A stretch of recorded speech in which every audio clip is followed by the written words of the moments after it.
to Back to Business. Today we are joined by Mike Kassab, CEO of M&R Home Assistance, a growing in-home healthcare provider serving communities across Macomb, Oakland, and Wayne counties. Mike, thank you so much for being with us today. Hey, Sarah, thanks for having me. I'm always excited to talk to a local Michigander. So, that's always fun. You're here in the mitten with us. Not having the best day here in Michigan. I know the sun's out, but still very cold. But how's everything going? Everything's going great. You're right. It does look a lot nicer when you look up and then you look down and see all the snow, and it's not so nice anymore. Yes, exactly. I feel like we got hit very early this year. So I don't know, maybe we'll have like an early spring or something. Who knows? Maybe we'll get rewarded for all of the snow we got now. From your mouth to the groundhog's ears. Yes, exactly. I say that often, but a slightly different variation. I'll save it for another time, but I love it. Well, so happy to have you. I know that our listeners are going to be excited to hear about your journey through, first of all, being an entrepreneur and owning your own business and getting that started. I know there's a lot of trials and tribulations that go along with that, but also the industry that you're in and it in and of itself, I feel like it's an industry that's been around for a long time, not going anywhere. If anything, just continues to grow and grow. But obviously, you can tell me more about that. So, before we dive in about M&R Home Assistance, can you share your connection to Wing Lake Capital? So my connection with Wingley Capital lies in my relationship with Shia Baum, the CEO, Never and heard of him. you know, uh, great guy, and we're very similar in a sense of like sense of humor, just kind of forward thinkingness and thinking deeper and what's more important um, after our legacy has been kind of made. So not thinking about today, but thinking about every tomorrow that comes. I love that. So you found someone who has similar values and world views as you do.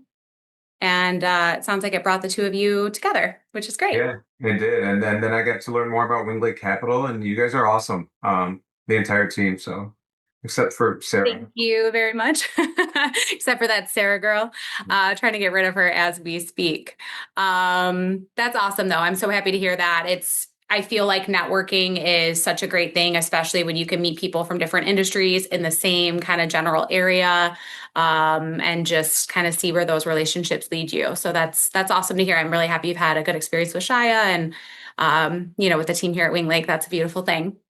So now back to you, because that's what this whole podcast is about. Can you tell us a little bit about your background? Where did you grow up and what experiences led you into the home health industry? Yeah. So I'll start at the very beginning. I was actually born in Baghdad, Iraq, to a Chaldean family. I'm Chaldean, and my family came here when I was just 6 months old. So like not old enough to remember anything there, but also um, grew up in a time where iPads weren't around and the TV wasn't like meant for kids, right? So even though I came at 6 months old, it was very hard for me to assimilate because there was no school, there was no way for me to learn English. So in kindergarten, I go to school not knowing how to speak English. I know how to speak Chaldean, which is great at home, right? But really got to grow up in a melting pot type of um I don't know the word, but just growing up in a melting pot of Oak Park. Oak Park is as you know, but a lot of listeners might not. It's a mix of at the time Chaldeans, Jews, blacks, whites, you name it. Every type of person lived in Oak Park. So grew up there with a tight knit family. We lived with my grandmother, and what kind of started this journey, right, was caring for my grandmother and watching my mom care for my grandmother from a young age.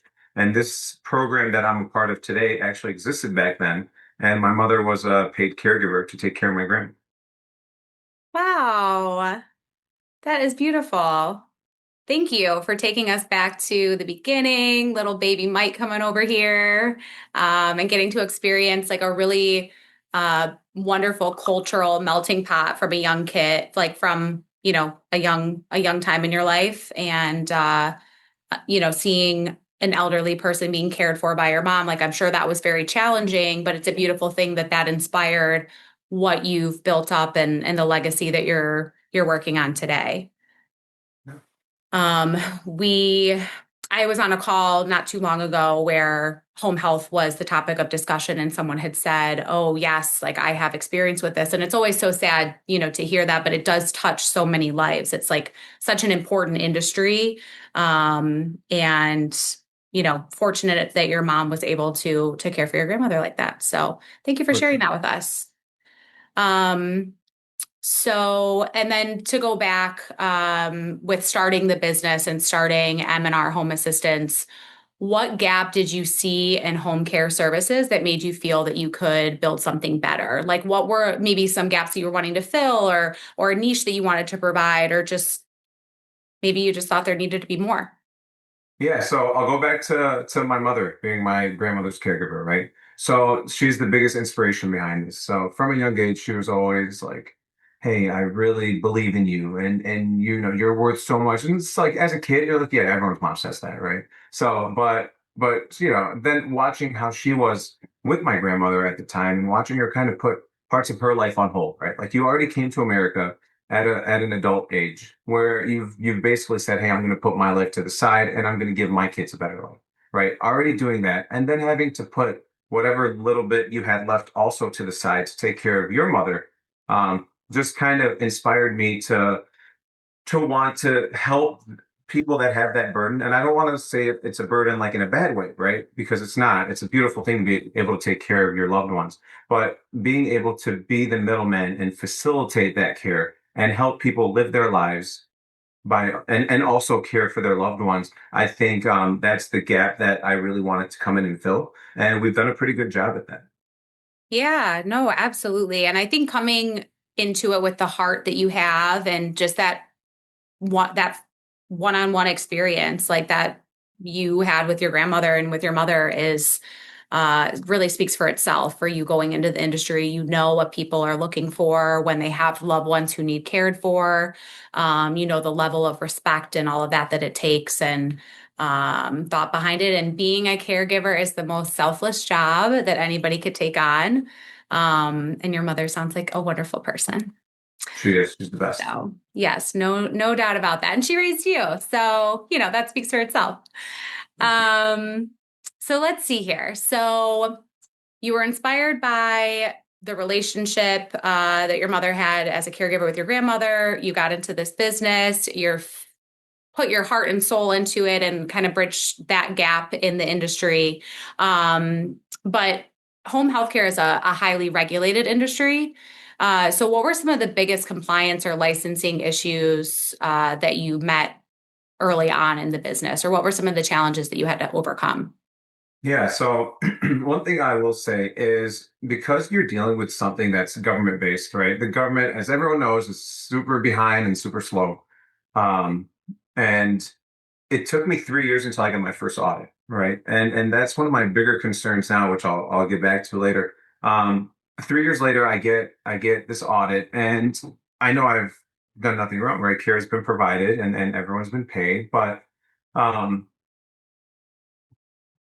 I look at other agencies that come in and they're doing things, I don't want to say fraudulently, but just not correctly. And if it takes 3 years for someone to come in and try to tell you, "Hey, you did this wrong," the expectations have already kind of been made for the agency. They know that they have this kind of runway to get away with whatever it is that they're doing. So having that first audit and realizing the amount of work and scope that audit takes made me really realize, all right, we got to clamp down, we got to get better at this, and really, it's all about documentation.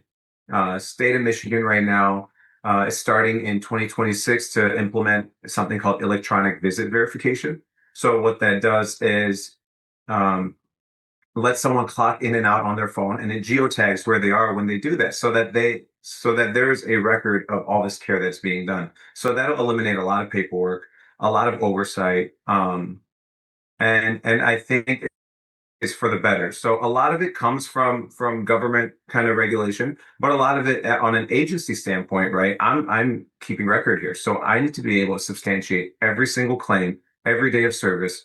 And that's not very easy for your average person. And I can't do it without my team. I ran my company for the first 3 years by myself until I realized, all right, this is not a one-man show. And now we're proud to say that we have 10 office, 10 st office staff of 10 people that is handling the HR work, the compliance, the regulatory stuff, just making sure that you have a point of contact to reach, not just from our client side, but from our case management side, from our government relations side. So it's always nice to be able to speak with someone and really understand because you can have all this data in front of you, but on a human level, personal care is so different than the numbers that are seen on the screen. And I think we're also starting to bridge that gap between data and real life. That's awesome. Yeah, no, first of all, when you say audit, I feel like everyone is, that's a scary word, especially for a business owner. Palms get a little sweaty, it's going to take a lot of time. They're going to start digging into things. So once you had that first audit 3 years in, did that continue? Is that something that they continue to do year after year, or is it really a little bit more spaced out than that? Yeah, so now dealing with so many different plans, we're audited, I want to say quarterly. Okay. So we're just constantly having to prove like, hey, this was done, and we pass them with flying colors, and thank God for that. So, Of and course. it's because of the systems that we have in place for that. And Yeah.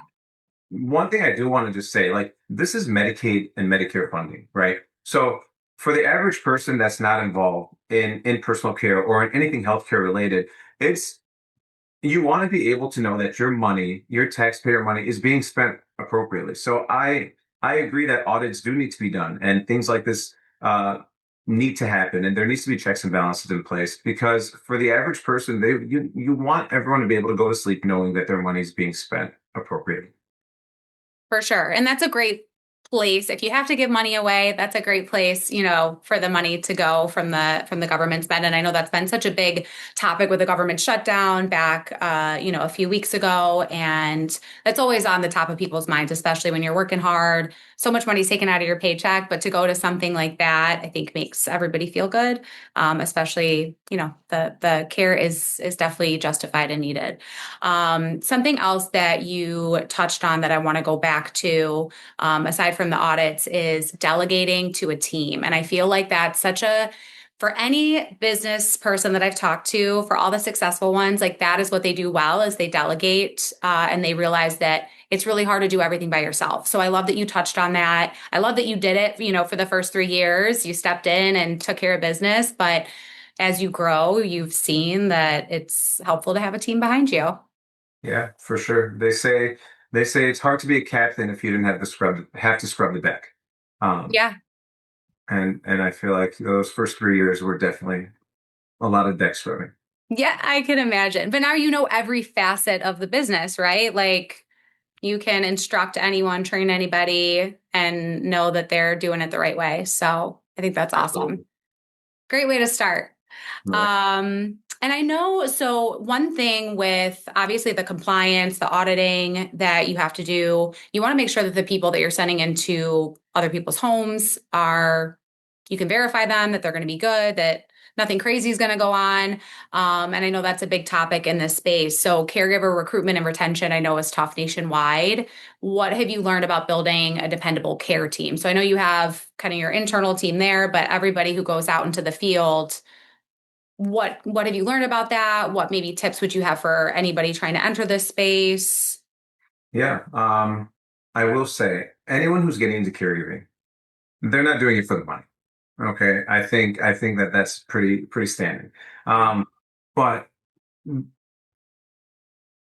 they need to know that they have a support system, whether that person is me or if it's, Loretta at my office or whoever it is that they need to reach out to. They just need to be listened to. Sorry.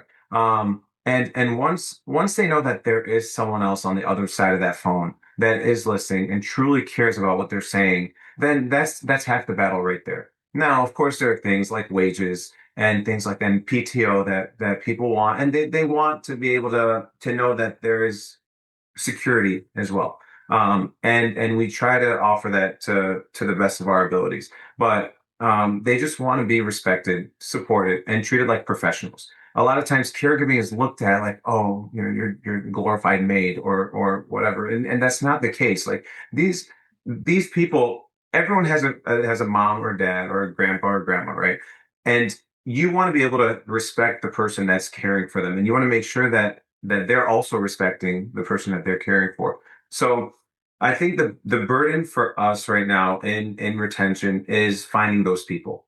But but before I worry about growing the company, I want to worry about the growth of my people that I have in place right now. So it's more important for me that they grow before I grow.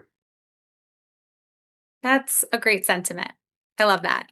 And I think another common thread is like having anybody who works with you or for you feel respected in what they're doing and like they're cared for and genuinely cared for, like they're important. And, that's what gets them going to work every day. To your point, caregivers are not doing this for the money. It's something in your heart. It's like they just have that little extra, and that's what fulfills them, and that's a beautiful thing. And getting that same fulfillment and care from their employer is huge. So I think it's awesome that you recognize that. And then obviously, like, so you've grown your business. You said, the first 3 years you were doing it yourself. You've now implemented a team and you have people kind of helping and supporting you on different angles. So you've definitely scaled the business and it's more of a regulated business service. So how has access to growth capital supported your operations, and helped you expand into new counties? So right now, with the future of personal care, things are changing, especially coming upcoming in 2026, and even as far as 2027, there are new systems that are in place for for these dates. Um, One of those things is in 2026, the trial period for the Michigan Health Link has come to an end, and now it's becoming a permanent thing. So it's something called My Coordinated Health.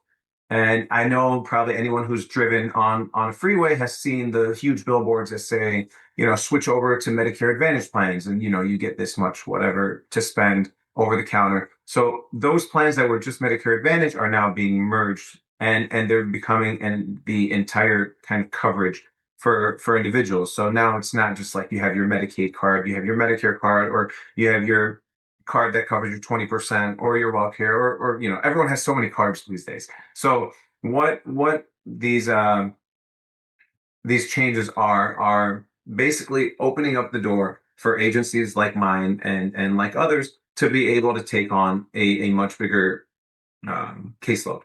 And having access to Winglake Capital and having access to funding puts me in a position now where I can onboard 1,000 new caregivers, knowing that no matter how long it takes insurance to pay, because we all know it takes forever. No Yeah. matter how long it takes to pay, you can be comfortable knowing that we will be able to pay you. So that is huge in itself. Just being able to pay someone who is working paycheck to paycheck, who's who's got overdue bills and just can't wait an extra day, let alone an extra month, like someone without access to funding would. It makes me very confident and proud that I have access to that. Good. I'm so happy to hear that.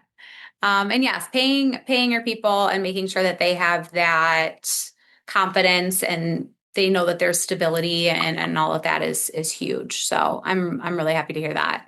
And as we get a little bit closer to the end of this podcast, I always like to ask people, first and foremost, in your specific industry, what excites you the most about the future of your company? And then I also like to give back to the listeners and get any sort of advice that you would give to business owners who are either starting off in a regulated industry like this, hoping to start off in a regulated industry like this, or are just starting off a business. So it could be more general advice or, specific to what it is that you do. Yeah, what excites me about the future is just my continued, and not when I say my, I'm talking about my whole team, right? But my continued involvement with our current cases and new cases that come in. My background is in sales before, and every time someone decides to come with me and utilize my services, I still get that feeling of that first sale I ever made. I'm just so happy that someone trusted me and believes in me in order to come with me because I'm not the only option. There's so many other options out there. And I take a lot of pride in that, and I will, you know, I will fight for you and I will care for you and I will do everything that I can for you. And my advice for other businesses or other people that are looking to get into this business is do your homework. Um, there's thousands and thousands and thousands of pages of policy that you need to know. And it's not easy. I highly recommend for anyone who wants to get into this business to get into it, but it's not easy. And yes, with my comments earlier about it taking 3 years to get audited, like, yeah, you can do things wrong for so long and not realize it until it's too late. And sometimes it doesn't end well. There's gonna be fines and there are consequences for doing it the wrong way. So do your homework, read, search for advice, look for a mentor, someone who's willing to kind of walk you through that, and don't be scared to invest. Going back to me starting this and doing it myself for 3 years, my very first hire, I was worried. I said, "Am I going to be able to afford paying this person?" And now that person is paying for themselves tenfold. So do not be scared to invest. Don't be scared to take that extra leap and read. That is all such good advice. And talking about doing your homework and making sure you know all of the regulatory stuff and going through all the paperwork, was there something that helped you get through all? I mean, I'm sure it's a lot and I'm sure it's nerve-wracking and you want to make sure you're doing things by the book so that when audits come up and just for peace of mind, was there anything that helped you get to that point where you felt, okay, I got this? I can't think of anything specifically, but I will say actually it's something that happened in another audit that didn't really work out in our favor. That really made me want to advocate more for my clients. It felt like more like bullying, I guess, in a sense. But the policy and the interpretation of the policy is what threw me off, and that's why I felt like I had to fight harder. And when I had to answer to this audit, even though in my heart I knew what had came back was wrong, I didn't have the knowledge or like the reference points to really put up the fight that I wanted to. So now that's what really pushed me to want to make sure I know my stuff because I refuse to let my clients or my employees get taken advantage of just because of someone's interpretation or someone's dislike of the program that they're a part of. That's awesome. I'm happy that something that at the time was probably really challenging and really tough propelled you to learn more, to advocate more, to be an even better resource for your customers, your clients, your employees, everybody involved. Mm. And one last thing before I let you go, you mentioned find a mentor. Are you saying you would be interested in mentoring someone if they were looking to enter the space? Uh, Not in any of your counties, of course. Right. No, I'm always here as a resource. I've helped countless people kind of get started, and I've built a good network of friends, and in my field, there's no competition. And I say that there's a ton of competition, but there's no competition in the sense of we all understand our individual struggles and we all know what each of us deals with. And it's better to be friendly with the people that you're working against than it is to I guess actually compete with them in a negative sense. Yeah. Keep your friends I, close and your enemies closer. No, I'm just kidding. I guess, but iron sharpens iron, that's for sure. Yeah. Yeah. Awesome. Well, thank you so, so much. You had so many wonderful things to say. You've built up such an impressive business and really loved having you on the podcast. So hopefully we'll have you again soon. I hope so. Take care. Thanks, Mike.